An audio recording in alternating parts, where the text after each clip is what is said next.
race. He is running faster than Alistair Brownlee, and really the only flaw in the ointment today was that few seconds on the bike when he did not bridge up.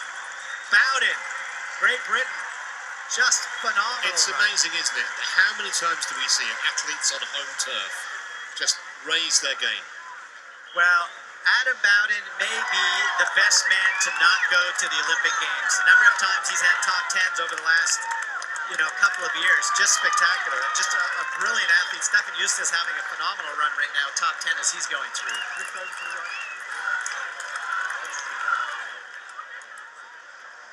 It is, yes, Bowden for sure. Tyler Mislachuk just coming through. He'll be in the top 10. Pierre Lacour was running side by side by Adam Bowden as they went through. Ryan Bailey is running very well right now, putting himself through as we take a look down.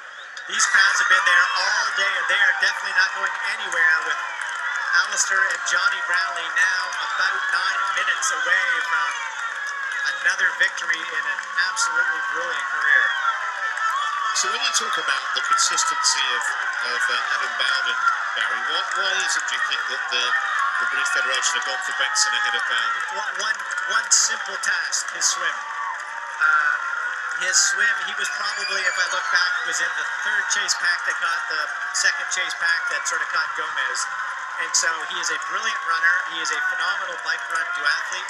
But the reality is, when you go to the Olympic Games with a smaller field, he is going to be in pack 2 or 3. And so Gordon Benson, who today did not have a great swim, but traditionally has come out of the water in great position.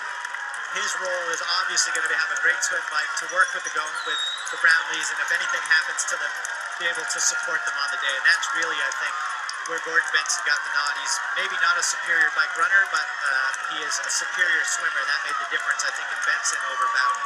I wonder if today was a bit of a sobering race for Johnny Brownlee there. I wonder if he expected his brother to be quite so competitive quite so soon after his comeback from injury. I think he had to. They were training together. Johnny will know how special his brother is, and how when he picks his moment, when he wants to be there, he almost always gets his own way. And wow, I am blown away with the kind of fitness Alistair has. And he talked in that most recent documentary, he wants to get himself back to the fitness he was in London. He feels if he gets back to his London fitness from 4 years ago, that he will win the Olympic Games. That's all. He doesn't need to be superior to where he was in London. He just needs to get back to that level. And the injury certainly has allowed him to keep working on his swimming bike. And this run today, is impressive. But it also has to be put in perspective. Gomez is running faster than he is running. Mario Mola has run faster than any of these guys this year. But will Mario Mola be in the chase pack, or is Mario Mola coming off the bike? If he comes off the bike with Alistair Brownlee, then we are going to see, a very different situation. But Ali just has no weakness. And so where Richard Murray, some of those guys have hit and miss on their swim, Alistair, it's 9 out of 10 times he's coming out of the water in the first 5 and on the lead pack. Massive crowds. Final event of the day. And yesterday were some amateurs. The Brownlee Foundation. You must have like a Harris Foundation, don't you, where you do good things for society? The Brownlee Foundation putting on a big race. Quite on the same scale, probably. A picnic for a couple of local migrants or something. 4,000 plus athletes in the Brownlee Foundation getting some racing this week. Actually, I'll tell you who I spoke to on Friday, Barry. I'm sure you've seen the clip. It's been viewed 27 million times on YouTube of, as he was then, 8-year-old Bailey Matthews, a kid with cerebral palsy.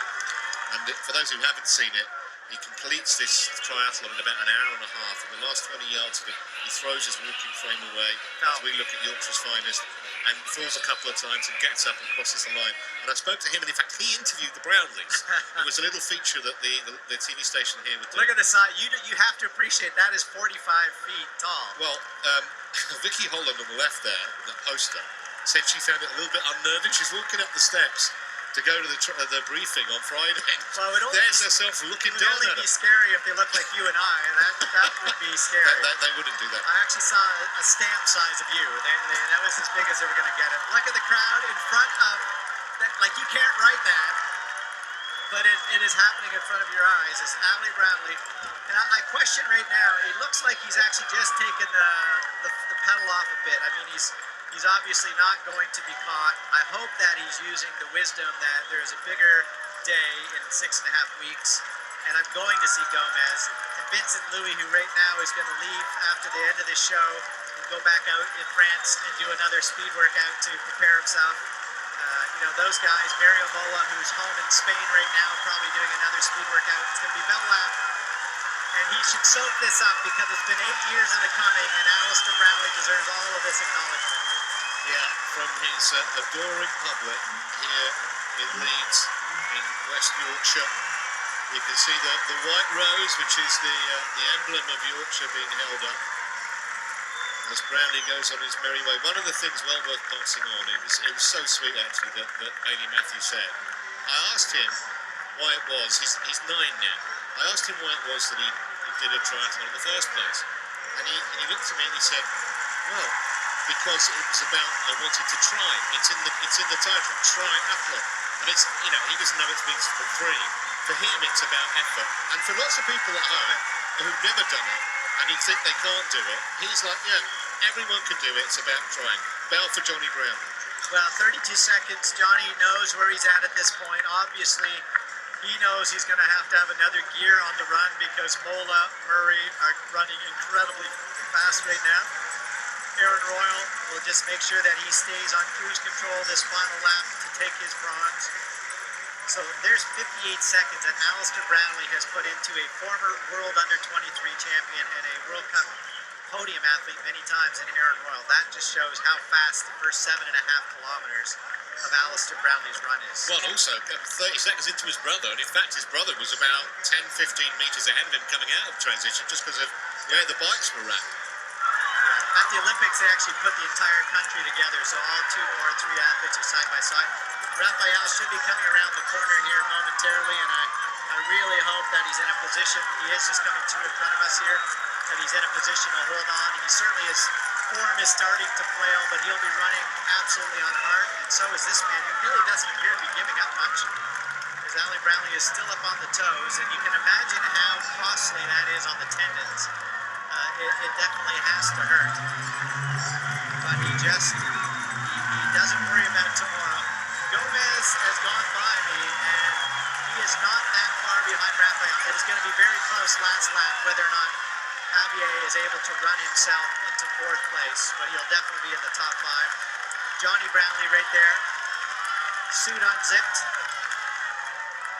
and Alistair in his last 2 kilometers here. And you can only imagine having that epic opportunity to do this at home. He'll look over and see his brother and be very pleased. Ricoeur has run himself in the 6th spot, I think. So the Frenchman has done a great job. 2 French athletes in the top 6, minus a Vincent Louis. Bowden right now is in 7th, just going through the stadium behind us as the camera follows Alistair Brownlee. And he will look across and know where Gomez is, understand what that meant. But Johnny, I don't know, gets a medal today. Well, not necessarily a silver medal if Alistair doesn't wait up for him. Be interesting to have known what would have happened. We'll never know. When you think the physical demands of this sport, Alistair's been at the top of it for a long while. He won his first World Series event in Madrid. That was back in May 2009, so that's 7 years ago. Obviously, he was Olympic champion in London, Commonwealth champion in Glasgow a couple of years after that. World champion twice. If you watched the Olympics in 2008, Alistair Brownlee came out of the transition zone, went like a firecracker, and was physically leading the Olympic Games in Beijing for about 3 kilometers. So you've got to know that kid, even in 2008, was not fearful of going for it, even though he was basically the youngest guy at the Beijing Olympic Games. He didn't actually know he was going until very late in the day, did he? Yeah. But, I mean, he just has always, and in this, when we looked at the documentary from the swim coach, he said he was 10 years old, and when he was arguing about the workouts and the number of workouts he needed, he said, for the Olympic Games, there's Mom, Mrs. Brownlee, so she is going to be nervously waiting to see the boys come in, but I don't know that there's a lot of nervousness that's going to be required there with... Not today. But in the swim coach, well, when he was just 10, 11 years of age, said he was telling her, I have to do these swim workouts because I want to win the Olympics. And that was 10 years down the road. I mean, talk about thinking about the future. Well, he designed this course to produce exactly this kind of race, to make people really struggle if they weren't prepared to put it in, swim and bike in particular. And they just went further and further away, the leading quartet on the bike. And he is going further and further away from his brother, less than 1,000 metres until the finish. And there was, I said before, an air of inevitability about it. I know you fancied Johnny maybe because he thought he was maybe a little bit fitter, but I definitely thought the Brownlee would be one too. Yeah, for sure. Almost fitting in a way that it should be Alistair over his brother, just purely because he's had such a say over this course. He's had so many problems in the last few years with injury, and the defending Olympic champion is seriously back in business. Well, I don't know that you can fully appreciate what kind of effort this man has put out. Looking back, Gomez was 1:59 behind at the end of 3 laps, meaning that he took about 30 seconds out of Ali. So, you know, this is not a done deal. The Olympic Games gold medal is going to be handed over to Alistair Brownlee at all, because Ali will look at the end of the day and say, okay, well, we got away from Gomez, but we know that he can bike. He's taken 30 seconds out of me on the run today. You know, what's startling for me, though, I actually believe that there's going to be massive fatigue on these two guys, because they've been hosting 150 athletes, about 75 ITU delegates, and 100,000, Leeds triathlon supporters for the last 6 days, from triathlons, from events, from suppers. It's just mind-boggling that you could do all of that kind of hosting at home while the rest of the athletes are sitting in their hotel rooms, resting, doing their 45 minutes of workouts, getting massage, and waiting for the weekend, and you've gone off to your 6th event of the day. Media, marketing, kids race, name it, they've done it, and then still execute. That's the sign of a superstar, because when I watch athletes start to move up and they've got these other commitments, many times they start to fail athletically because they can't balance all of these things. Alistair Brownlee and Johnny Brownlee have balanced it to maximal perfection. Well, with the women's winning time just over 2 hours, 1:48 coming up here. Brownlee within 400 metres of his first win in a World Triathlon Series race since he won in London last year. That fatigue on his face indicating to me that these last 3 kilometers are starting to maybe just make him work a little harder than he wanted to. Obviously, he had the lead, but I think if you take a look, if I'm looking at this, what it says to me is that Alistair Brownlee is in great shape for 5K, and he's got 6 weeks to add the fitness for the last 5K. His swimming, superb. His biking, as good as anyone in the world. His first 5K today, just remarkable. The last few K, there's Mom, not showing a lot of emotion. And now we start to see Alistair Brownlee and Johnny Brownlee, both of them showing a bit of fatigue in their faces, but the smiles will start, and how could you not use this energy for the next 6 weeks? He is the absolute rock star of triathlon, a world junior champion, an under-23 champion, an Olympic champion, a Commonwealth Games champion, and today a champion of the crowd is Alistair Brownlee. Don't forget to come down the chute, my friend. Alistair Brownlee has dreamed about this for at least 7 or 8 years, and this crowd and this day, and having his brother, he'll wait for him in a few seconds. It has got to be absolute magic. Brownlee, Alistair Brownlee crosses the line at home in Leeds in a storybook finish, and he will have about another 20 seconds or so to wait for his brother, and that will be another one of those pictures that will be in the family scrapbook. We can remember back to London when it was the 2 of them at the finish, and here comes Mom now cheering. Now she's happy.